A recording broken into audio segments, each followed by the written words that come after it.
Okay, next natin yung mga GI disorders. Okay, GI disorders natin.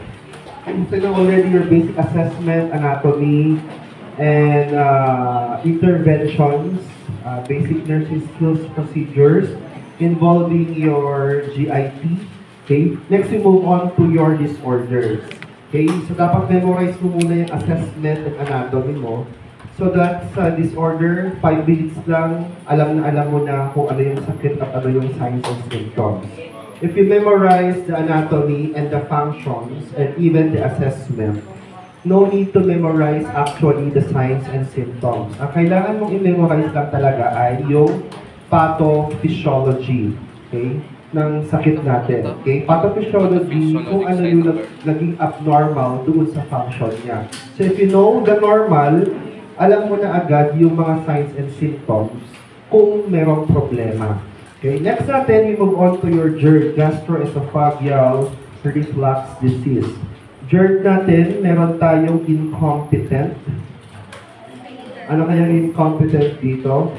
Yung lower esophageal sphincter or cardiac sphincter. So kahit yan lang ang tandaan nyo sa GERD, alam mo na yung signs and symptoms because it is expected that your LES, lower esophageal sphincter, kailangan competent yan to contain the gastric food and acid to your stomach at hindi pupunta yan sa ating esophagus, di ba? So if this is the normal, okay, sphincter, okay, ito naman yung incompetent LES natin, resulting to reflux of gastric content and gastric acids to your esophagus. Abnormal kasi na mayroong acid sa may esophagus natin. Sa tiyan lang makikita ang gastric acid. Now, what are the causes of your GERD? Ano yung mga causes or risk factors? Number 1, aging. Number 1 is aging. As you age, remember that all your body part system will degenerate. Ang LES ay muscle. Okay? As you grow older, your LES sphincter, that is a muscle, will degenerate, decrease ang tone niya, resulting to incompetent LES. So number 1 is aging. Number 2 is there is an increase intra-abdominal pressure. Increase intra-abdominal pressure. Increase intra-abdominal pressure. Probably, pwedeng nagkaroon ka ng injury or trauma. An injury or trauma. Increased intra-abdominal pressure or caused by an injury or trauma. Number 3, okay, increased nicotine intake. Increased nicotine intake resulting to increased gastric acid production. Okay? Increased nicotine intake resulting to increased gastric acid production, resulting to reflux, okay, of your gastric acid. Now, what are the signs and symptoms of your GERD? Siyempre, meron tayong reflux, okay? Meron tayong reflux of gastric acid that would result to pyrosis, okay? Could result to pyrosis, okay? Okay? Pyrosis or merong reflux vomiting that is painful. Okay? Pyrosis, okay, may reflux, pwedeng magkaroon ng vomiting that is painful. Remember, acid kasi yung lumabas, hindi yun normal, hindi normal yun sa inyong esophagus. Okay? Another, meron tayong tinatawag na odinophagia. Okay? Odinophagia. Odinophagia is painful swallowing. Okay? Odinophagia is painful swallowing. Painful swallowing. If chronic na meron kang reflux, pwede ka magkaroon ng inflammation of the esophagus or esophagitis. Okay? Inflammation of your esophagus or esophagitis. At kung chronic pa na mayroong reflux of acid, mababago yung anyo ng cells, okay, or mucosa sa esophagus. Okay? Normally, simple cuboidal or columnar ang type ng cell doon sa esophagus. However, such time na may chronic reflux, mag-a-adapt ngayon yung mucosa, yung cell doon sa may esophagus, resulting to ang tinatawag nating symptoms yung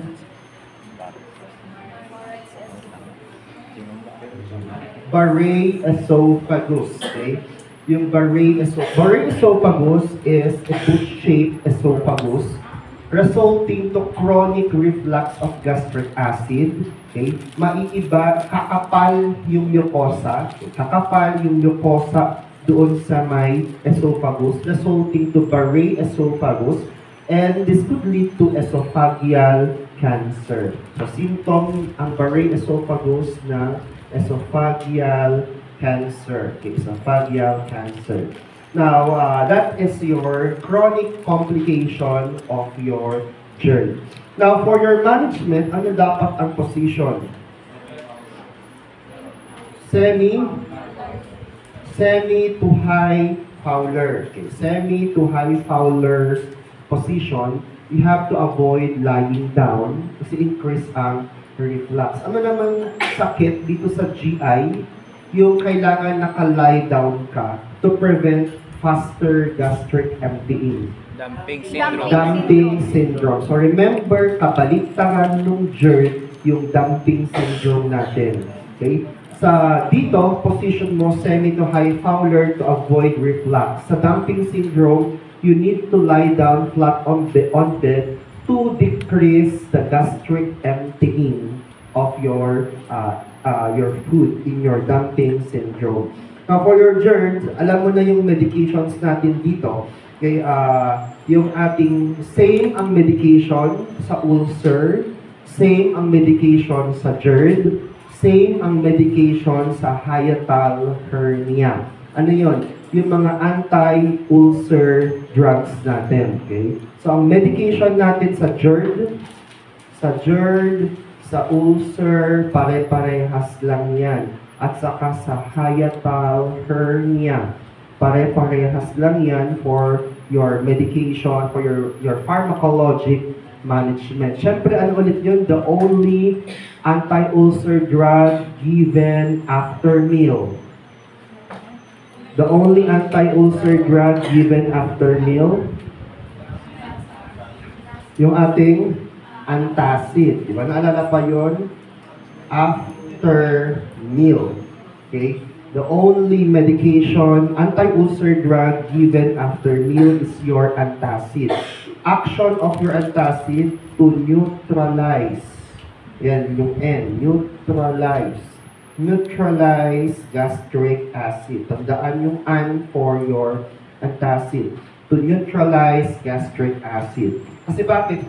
Sakalang naman magkakaroon ng gastric acid after mo kumain. Diba? Pagpasok ng pagkain, magsisecrete ng si parietal cell ng gastric acid. So, ano neutralize niya bago ka kumain? Wala pang gastric acid. So, remember, the only anti-ulcer drug given after meal is your antacid. The rest of anti-ulcer drug, ibibigay mo yan before meal. Before meal. Naalala pa dito yung dalawa natin?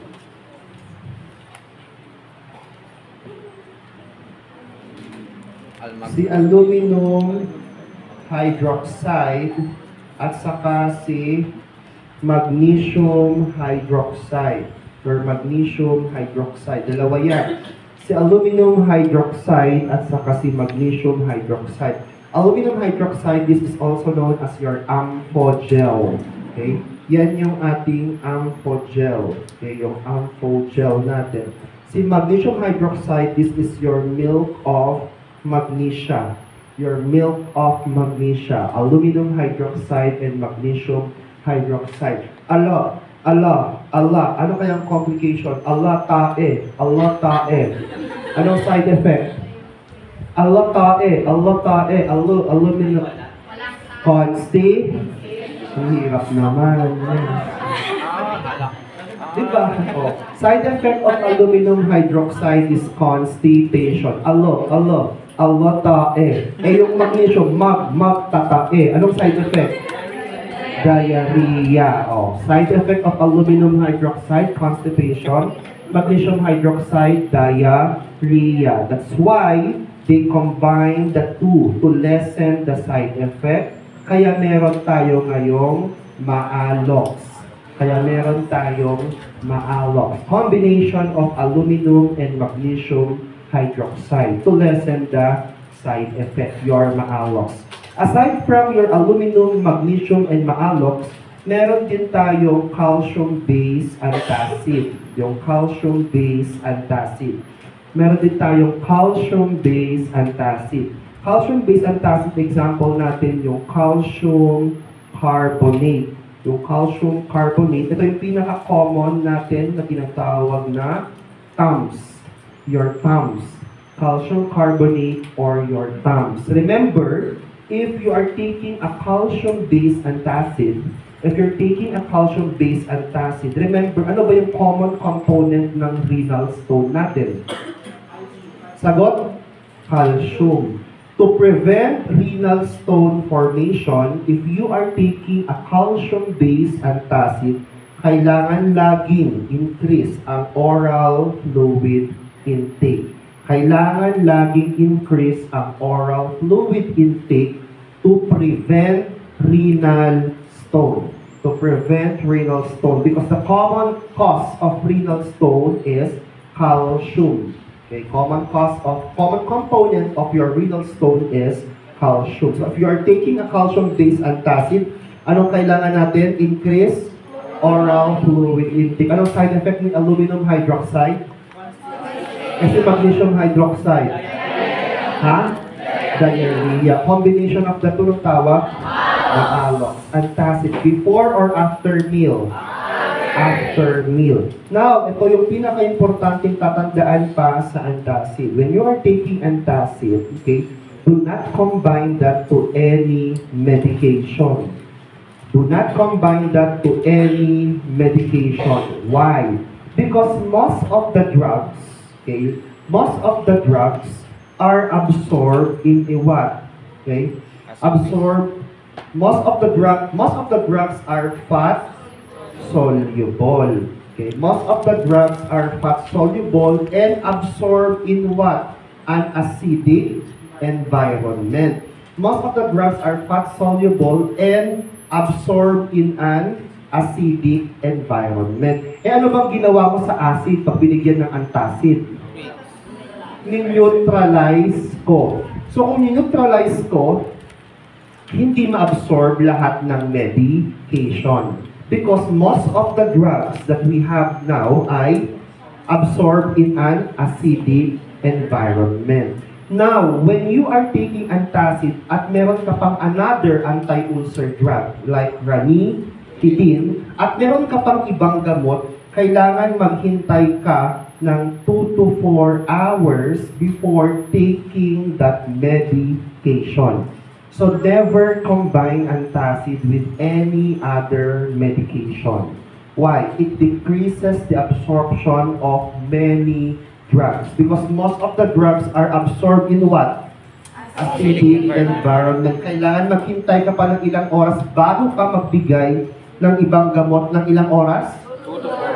2 to 4 hours. Done with your antacid. Para pag diniscuss natin ang ulcer hiatal hernia, no need to discuss na the medication. Number 2, syempre yung ating H2 blocker or your H2 receptor antagonist. Kasi blocker, antagonist. Diba? Your H2 blockers. Ito yung ating may mga tidin. Diba? May mga tidin. Ranitidine, cimetidine, famotidine. Okay, ang action ng H2 blocker natin, syempre, it decreases your gastric acid. And syempre, sabi ko, lahat ng anti-ulcer drug, except antacid, iti-take mo yan before meal. Actual board exam question. When is the best time to take your ranitidine? Sagot? Before meal. O di 1 point agad doon sa exam. Okay, decreases gastric acid taken before meal. Number three, na anti-ulcer drug natin yung proton pump inhibitors or your PPIs. Ito naman, dinidecrease niya yung pepsinogen. Okay, pepsinogen na pinoproduce din ni parietal cell. But ito, specifically yan for what? For protein, di ba? To digest protein in your stomach. Okay? Para hindi ma-convert si pepsinogen to pepsin. Okay, your PPIs, ano naman to? Yung mga prazole, omeprazole, ano yun? Pantoprazole, esomeprazole. Ang lumabas last time dito, yung gamot na esomeprazole. Yung gamot na esomeprazole, or this is also known as your Nexium. Ayan, naka-adjust na siya sa 1 to 5 na lecture. Esomeprazole or Nexium, that's the most effective PPI, okay, and most expensive. Yan yung esomeprazole. Most effective and most expensive na PPI natin, si esomeprazole. Esomeprazole. Okay, so your PPIs, kailan na tinatake yan? Before meal. The only anti-ulcer drug taken after meal is your antacid. Okay.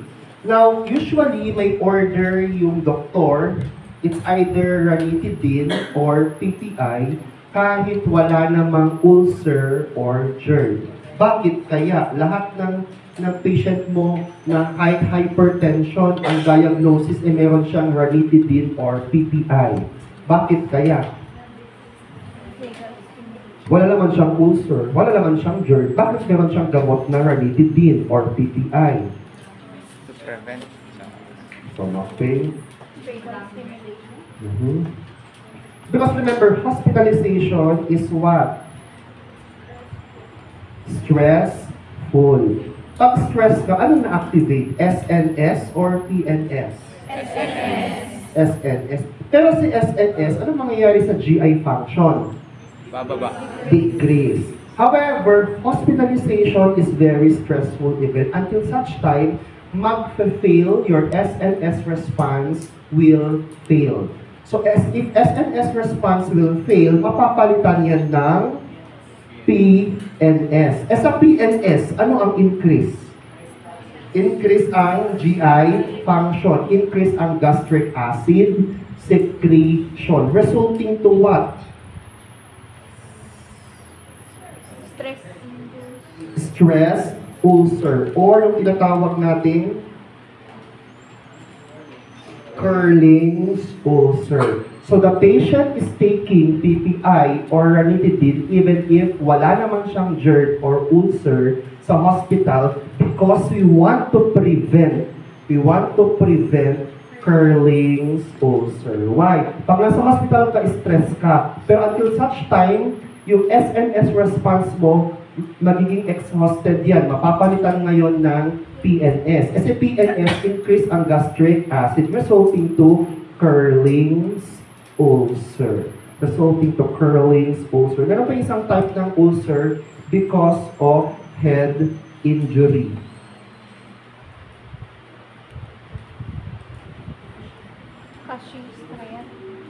Cushing's ulcer. Diba?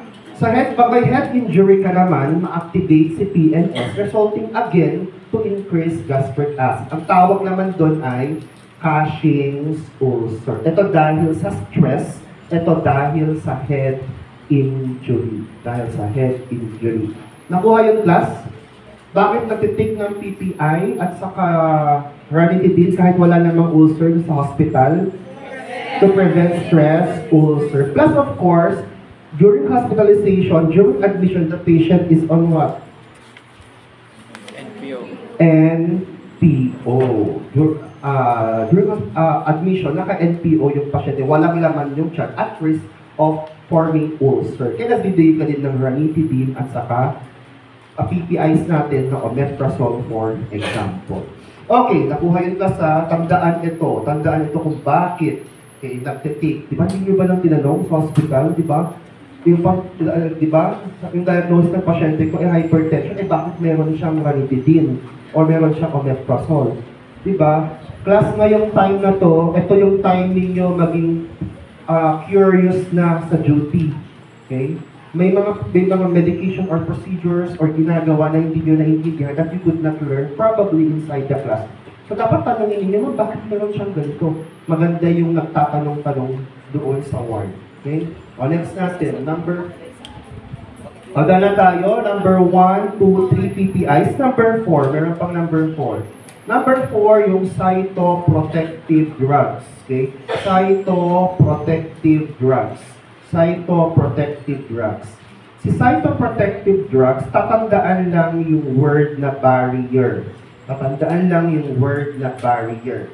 Your cytoprotective drugs creates a barrier, okay, in your GI mucosa. Parang gagawa siya ng net sa may GI mucosa to coat your GI mucosa. Barrier to coat the GI mucosa to protect your GI mucosa against your gastric acid. Nakuha yun? It creates a barrier, it coats the GI mucosa, okay, to protect your GI mucosa against your gastric acid, yung cytoprotective drug natin, yung cytoprotective drug. Example nito, itong gamot na to.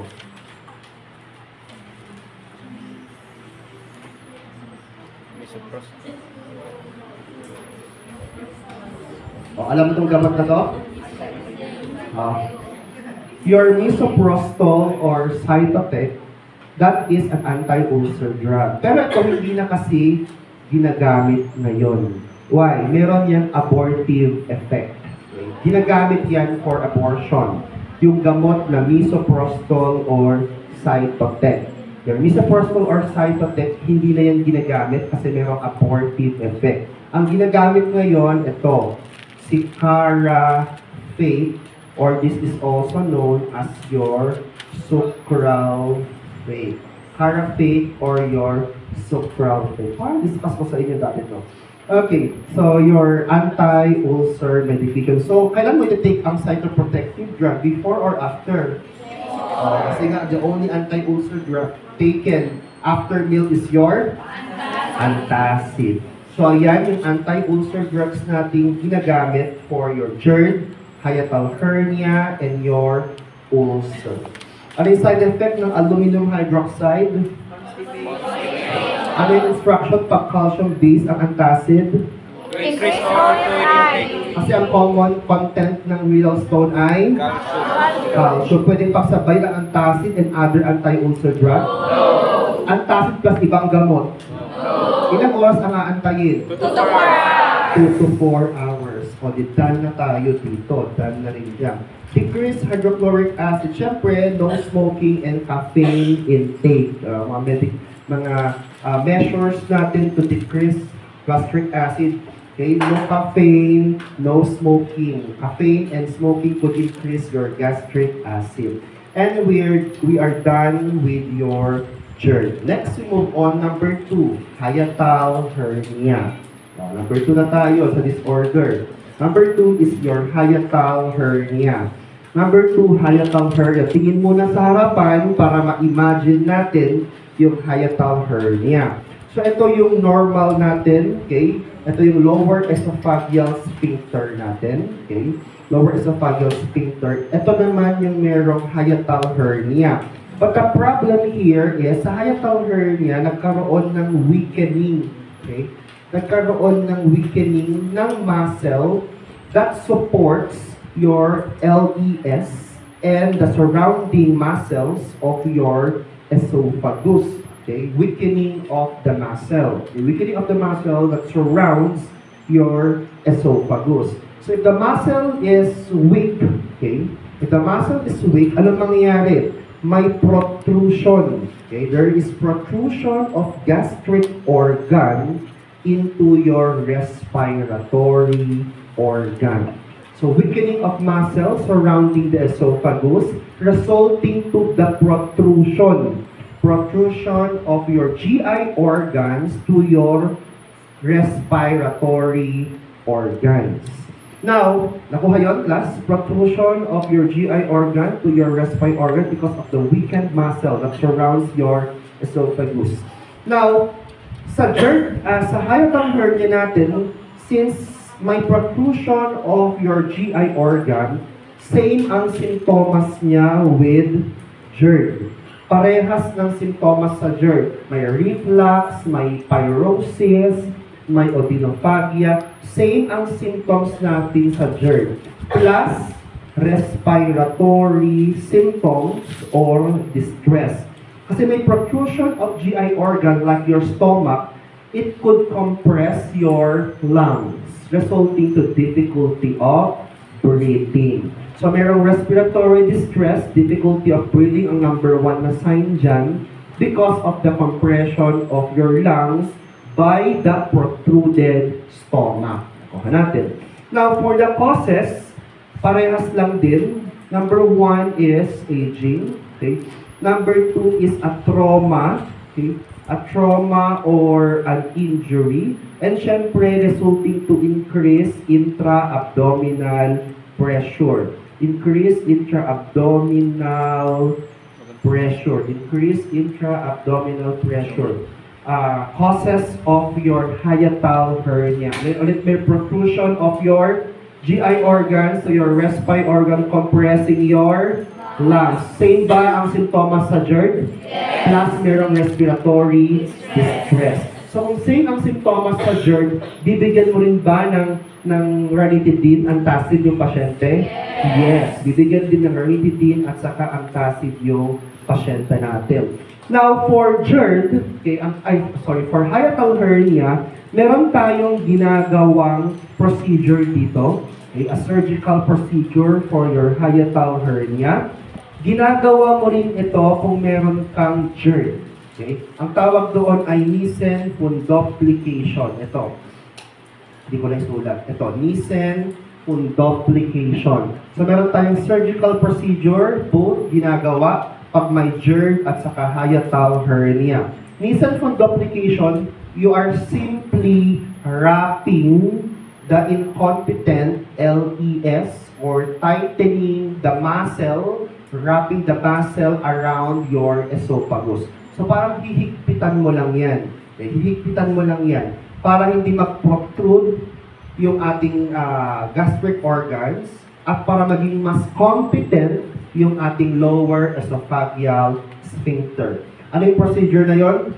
Nissen fundoplication. Ginagawa yan both hiatal hernia and GERD. Ginagawa yan both hiatal hernia and GERD. So ganito class yung ginagawa nila. Nirarap nila yung portion doon sa may stomach or in-strengthen nila yung muscle surrounding your esophagus. Okay, ginagawa yan, both LES and hiatal hernia. So we are done, okay, with your hiatal hernia and your GERD. Next na natin yung peptic ulcer disease. Okay, pinaka-common yung peptic ulcer disease. Now, tingin ulit dito. Pag sinabi mo kasing ulcer, that is a break in the integrity of the mucosa. Same lang sa skin, break in the integrity of the skin is also ulcer. Pero ang definition nun ay wound doon sa pag-skin. Okay? Now, ulcer, same lang din. There is a break in any part natin sa GI mucosa. Pwede may ulcer sa esophagus, ulcer sa stomach, ulcer sa intestine. Peptic ulcer. Depende lang sa location niya. Meron tayong duodenal ulcer, okay, sa may small intestine. And of course, gastric ulcer. Yung ulcer na sa may stomach.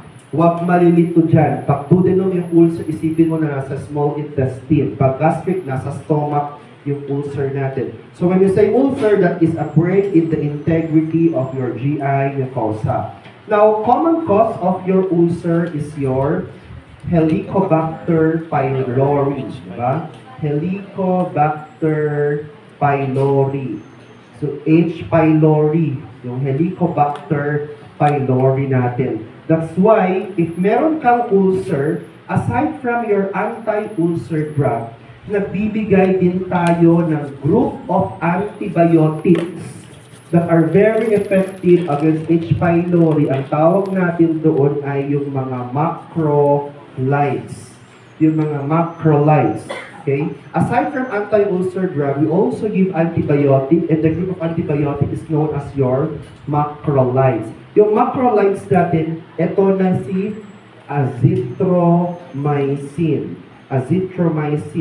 clarithromycin, at saka yung isa, pag allergic ka sa penicillin, ano yun? Pag allergic sa penicillin, erythromycin. Di ba? Pag allergic sa penicillin, ang next na drug of choice mo ay erythromycin. Effective against H. pylori. Aside from H. pylori, binibigay din natin yan, di ba? Saan? Pag meron kang strep infection, respiratory infection caused by streptococcal infection. Di ba? Azithromycin, clarithromycin, and your erythromycin. Okay, aside from your anti-ulcer drugs, other causes of your ulcer, alam mo na to, nicotine and caffeine. Your nicotine and caffeine increases your gastric acid. Nicotine at saka caffeine. Nicotine and caffeine. Next, yung Zollinger-Ellison syndrome. Yung ZES natin, yung Zollinger-Ellison syndrome, or this is also known as your gastrinoma. But the tumor here is not in the stomach. Nasaan ang tumor? Sa ZES? Pancreas, resulting to increased pancreatic enzyme, resulting to ulcer. ZES, Zollinger-Ellison syndrome, or your gastrinoma. If you are a perfectionist, okay, type ng personality daw, pag perfectionist ka na tao, ibig sabihin, pag type A ka, type A ang personality mo at perfectionist, you are at risk of having ulcer. Sir, bakit? Kasi increase, pag perfectionist ka, lagi kang stress, increase ang SNS. Pero mapatao ka lang din, mapapagod ka. Kaya, di ba yung SNS, after mapagod, anong ma-activate? CPNS. Anong type, anong class, anong tawag sa ulcer na yon? Stress ulcer or curling ulcer. And of course, kung ang blood type mo daw ay type O. Pag type O ka daw, but there's no definite clear study on the blood type. Pero pag type O daw ang blood type mo, you are at risk of having ulcer. Okay. So these are the causes, risk factors of your ulcer. Okay, next natin. Pag sinabing nicotine, smoking yan ha. Okay, next natin, di ba meron tayong dalawang types ng ulcer. O, kopyahin mo na yan. Okay? Kopyahin mo na yan para bago before ako magsalita. Hatiin yung ano natin into three.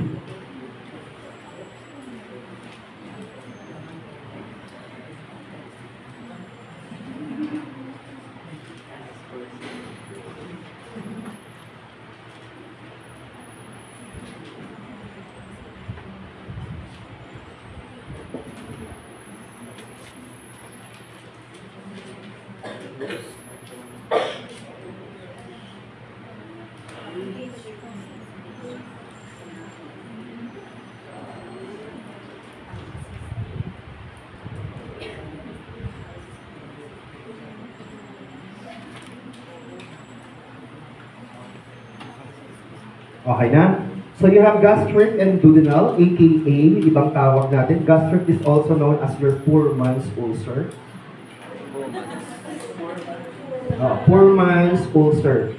Poor man's ulcer or laborer's ulcer. Laborer's ulcer. Laborer's ulcer. Why? Kasi ang cause nito ay walang pagkain or empty stomach. So cause affectation, empty stomach. The empty stomach natin. Okay, yung gastric ulcer. Duodenal, ito yung tinatawag nating executive. Okay? Executive ulcer. Executive ulcer, social mayaman, kasi nga lagi siyang at work. Pag laging at work, ang related factor natin dyan ay stress. Okay, related factor natin dyan ay stress.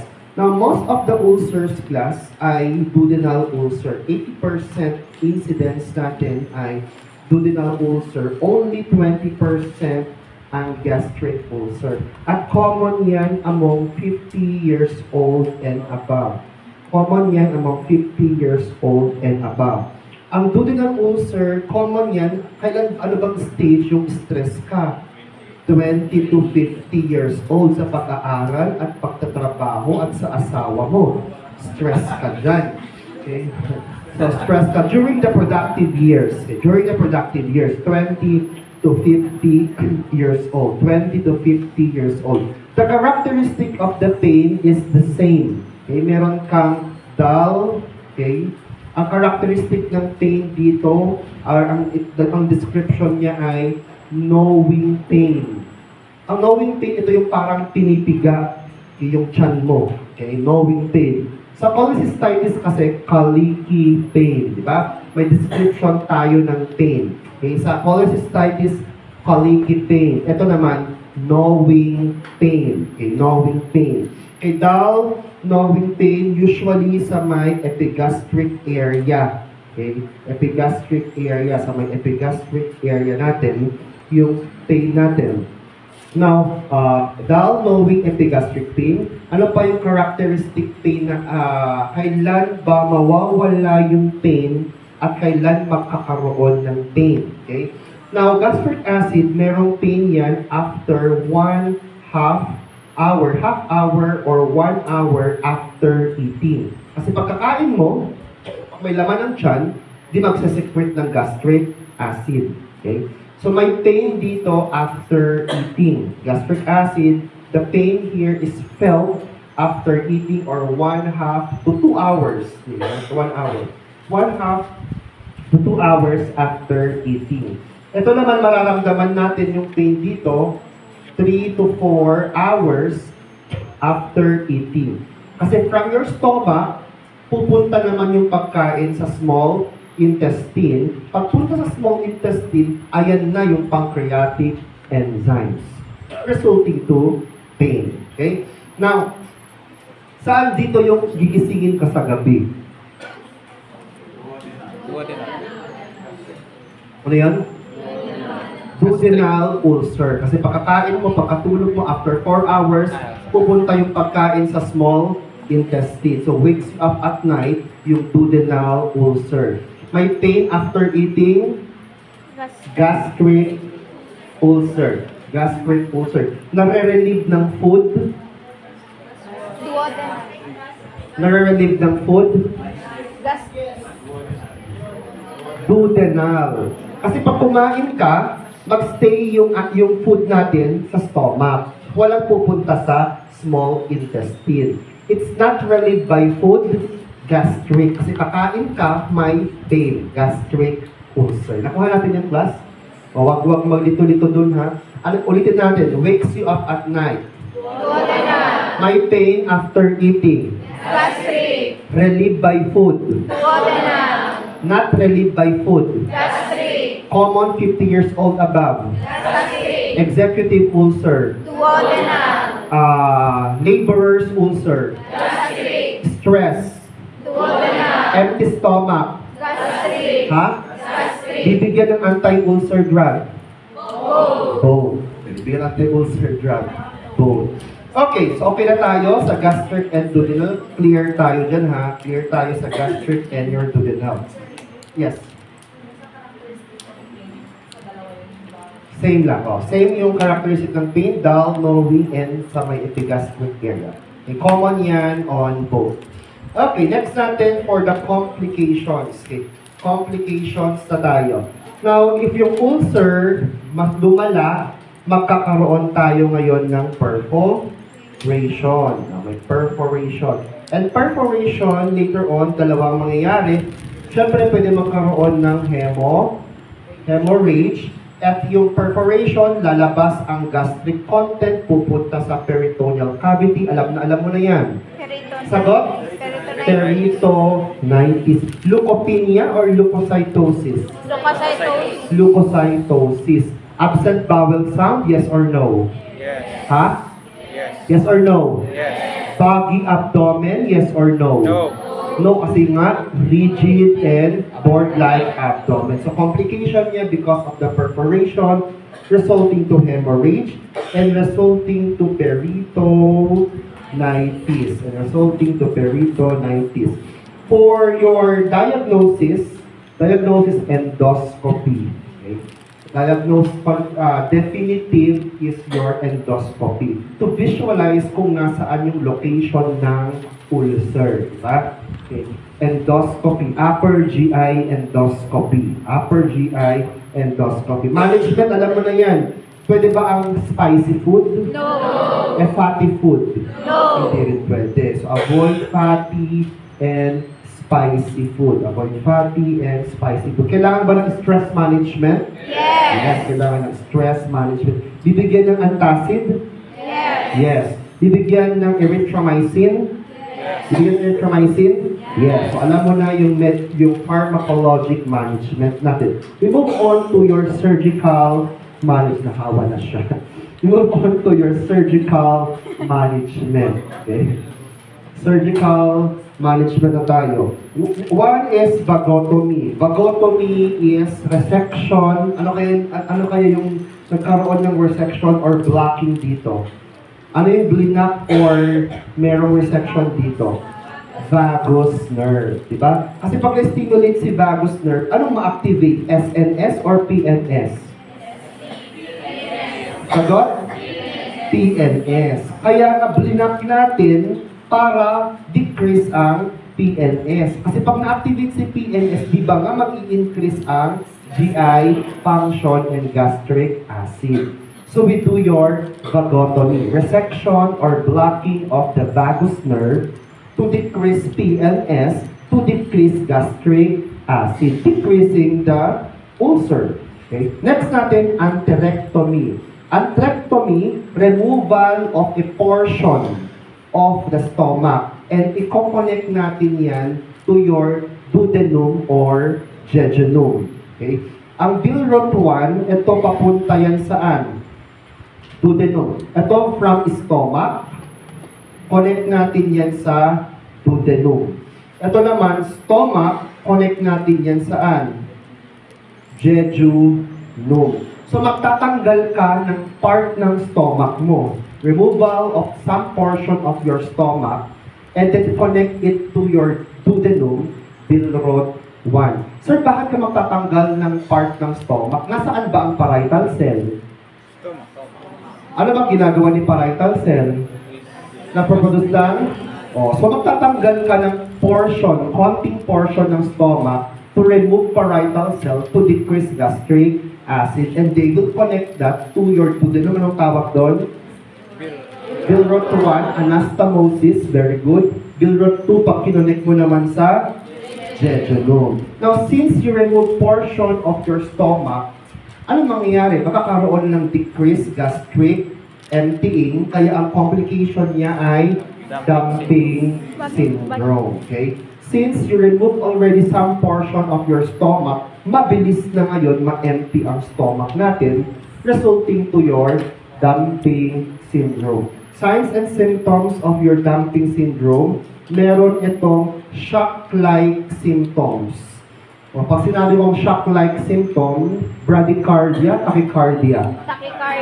Tachycardia. At saka meron itong hyperglycemia. Kasi mabilis na ma-absorb ngayon din ang glucose. Okay? May hyperglycemia at pwede ka rin magkaroon, syempre mabilis na ang gastric emptying, diarrhea. Okay, diarrhea. Signs and symptoms of your dumping syndrome. Signs and symptoms of your dumping syndrome. Shock-like signs, hyperglycemia, and diarrhea. To decrease the occurrence of your dumping syndrome due to atherectomy, anastomosis of your stomach, okay, and to your small intestine, it's either Billroth 1 or 2, anong position ng pasyente after the procedure? Lie flat. flat, on-bed, or supine. At ano dapat ang diet niya? High fat or low fat? High carbohydrates or low carbohydrates? High fat, kasi bakit ang fat matagal siyang ma-digest? Okay. Kasi ang carbohydrates, ang carbs natin, it's digested after 1 to 2 hours after eating, digested ang carbs natin. But that's the main source of your glucose, di ba? Ang protein natin, madadigest yan 2 to 4 hours. Pero ang fats, kasi ang fats madadigest yan 4 to 6 hours. Gusto natin patagalin, we want to decrease gastric emptying, so ang diet ng pasyente ay high fat. At saka kailangan ang diet niya ay dry. Yung hindi masabaw, dry, para decrease ang gastric emptying. And of course, fluid between meals. Fluid, hindi yung kakain ka ng marami, inom ka ng marami, inumin mo lahat yan, mag-increase ang gastric emptying. Fluid between meals.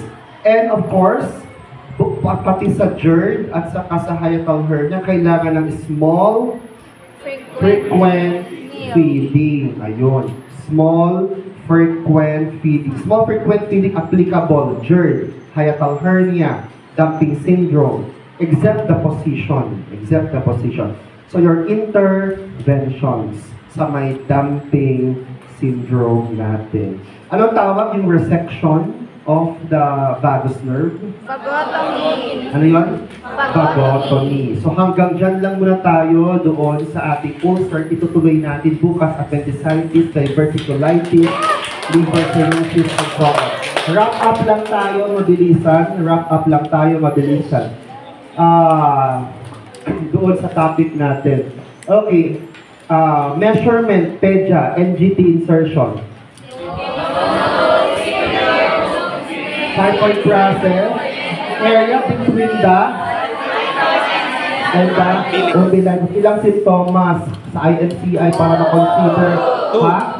2. And meron akong sip full at saka poor skin turgor. Anong classification? Sa some dehydration, magbibigay ako ng ORS. Ilang oras? Ano yun? Procedure na bawal ang red meat, bawal ang iron, steroids, to check for microbleeding. Guayak test. Opo, blood test or your Guayak test. guayak. Ano mauna? Barium swallow or barium enema? Barium enema. Ano yun? Barium Enema. enema. Anong side effect ng aluminum hydroxide? Ano yun? Concentration. Ano yung Alam tayo. calcium-based antacid? Increased oral fluid intake. Anong sakit yung may incompetent LES? Ano yun? Anong tawag dito sa surgery sa GERD at hiatal hernia? Measles fundoplication. When are you going to give ranitidine? Before or after meal? Ano yun? Before. Can I combine antacid with any other drug? Yes or no? May CHF, may constipation. Anong type ng laxative ang ibibigay? Ano yun?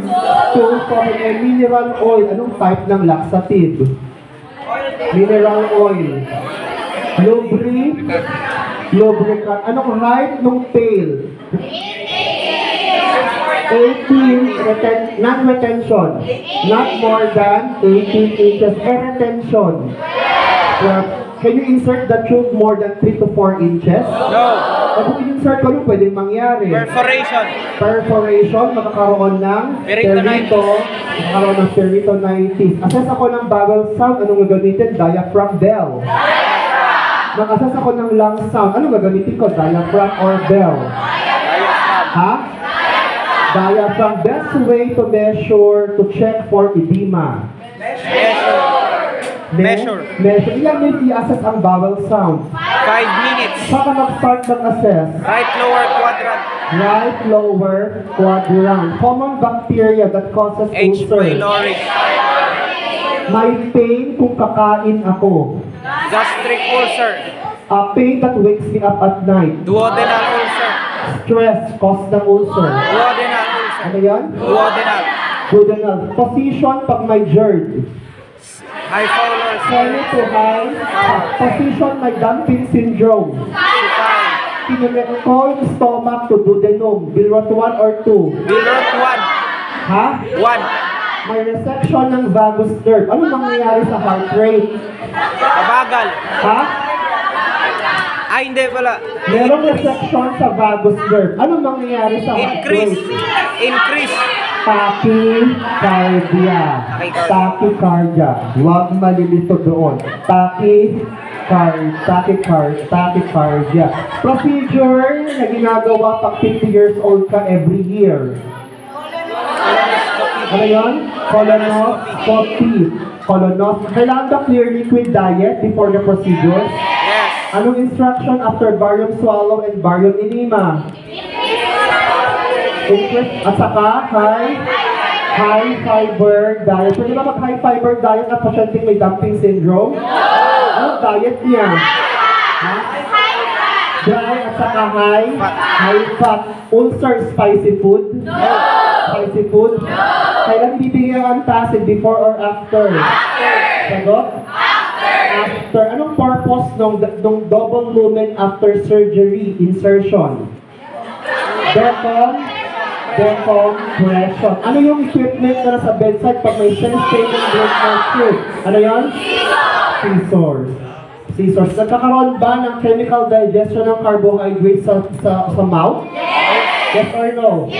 Anong enzyme ang titignan sa blood pag pancreas ang gustong tignan? Liver. Ano yan? Anong instruction pag nakita yung tube na sa oropharynx na pag nag-insert ng NGT? Swallow and take a sip of water. Okay. Ngayon, nag-cup, aalisin yung tube, yes or no? Baka napunta kasi saan? So, ngayon, mag-NGT feeding ako. Okay, nag-aspirate ako, more than 100 ml. Iko-continue ko ang feeding? Yes or no? No. Kung less than 100 ml, continue ang feeding, ibabalik natin yung baka magkaroon ng metabolic alkalose. Nag-inima ako, nag-cramps, anong gagawin? And then, Baba muna bago clamp. Okay. That's it for your GI anatomical assessment and some disorders. Tatapusin natin bukas yung ating GIT disorders. Okay? Okay tayo? Oh, para mas perfect yan, mamayang gabi, i-browse nyo kahit 20 minutes lang, perfect nyo na yan. Okay, that's it guys. See you tomorrow.